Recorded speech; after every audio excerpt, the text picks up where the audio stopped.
Hello, everybody. My name is Damla. I'm a dietetic intern in Texas Women's University, and I will talk to you about gluten-free menus today. But we should start with our mission and patient promise. Our mission, above all else, I am committed to the care and improvement of human life. In our patient promise, I am committed to excellence always, every action, every patient, every time. And let's start by defining what gluten is. Gluten is a general name for one of the proteins found in wheat, rye, and barley. Ultimately, it is a protein. And celiac disease is an inherited autoimmune disorder that affects the small intestine, and it is triggered by gluten. For celiac patients, once they consume gluten, then it is toxic to them and it causes damage to their intestines. Celiac disease is definitely not a rare disease. It affects 1 in every 100 people, and there are many people who are undiagnosed. The way to diagnose is to obtain a tiny piece of tissue, it's called intestinal biopsy, and check that tissue for damage. And most common symptoms are recurring abdominal bloating and pain. Any kind of gastrointestinal symptoms could be diarrhea, constipation, vomiting, and weight loss is often seen. And changes in stool could be pale or foul smelling, and definitely fatigue. Unfortunately, a significant percentage of children and adults with positive celiac blood tests show no symptoms. And celiac is not the only reason that people may follow a gluten-free diet. Um, Non-celiac gluten sensitivity is a condition that causes a reaction in digestive tract, and it causes symptoms just like celiac disease. This condition is still being researched, but people with non-celiac gluten sensitivity usually benefit from a gluten-free diet as well. And some people have also wheat allergy, and they require, these people restrict wheat, but other sources of gluten may still be safe to consume for these patients. And the treatment for celiac disease is simply to follow a gluten-free diet and very strictly. And once gluten-free diet is started, symptoms go away and healing process begins. And usually these patients end up feeling really well after a certain amount of time of a strict gluten-free diet. And the foods contain gluten, of course, because gluten is a protein found in wheat, barley, and rye. Anything made of wheat, barley, and rye will contain gluten. Um, and other grains, because a lot of other grains are being made from wheat, like bulgur or couscous or farina. You can remember farina by cream of wheat. The cream of wheat for serving every morning is made of farina. Um, Graham flour for making graham crackers, semolina, and spelt. And of course, these grains are found in a variety of foods: cakes, breads, pasta, and cereal.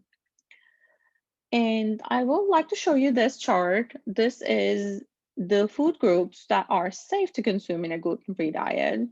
It's hard to memorize. Of course, we don't really need to, but it's good to have a general idea on what food groups are safe. For example, all produce, all fresh fruits, and all fresh vegetables are gluten-free because ultimately gluten is a protein found in wheat, and produce won't contain any wheat. You can remember it like that. And tofu, potatoes, corn are safe, and rice is safe too. And any beverage that we serve in our hospital will be gluten free. All the meats will be gluten free, all the dairy, and all the fats and oils. The issue starts with cereals and grains. There are very few cereals and grains that are gluten free. Cream of rice, puffed rice, and grits are the most common ones, and quinoa and brown rice or white rice are very good options and commonly consumed gluten-free options.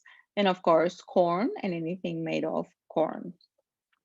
And condiments, you won't have to really worry about condiments as most condiments are going to be gluten-free. All the spices, ketchup, mustard, honey, or nut butters, and all the nuts.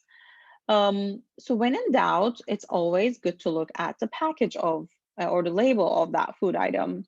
And usually you will see gluten-free. And even if you think the food item is gluten-free, if you don't see a label, then it's not. So it's very important to remember that, because maybe that food item is processed in a facility that processes other foods with gluten.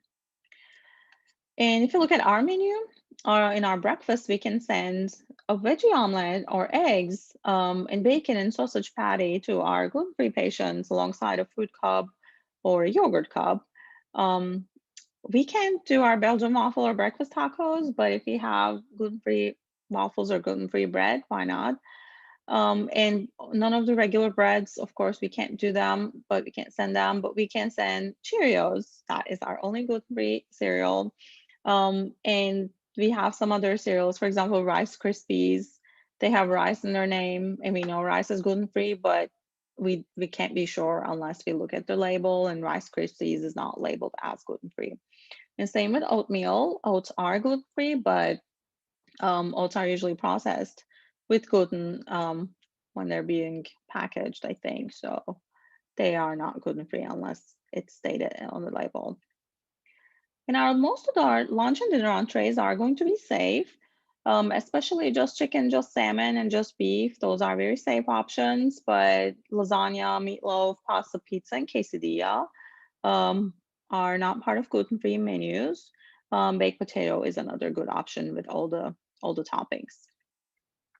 In our sides, either rice, potatoes, or um, vegetables are great options. We can't do any bread rolls or mac and cheese, but we can send them a gluten-free roll if we have.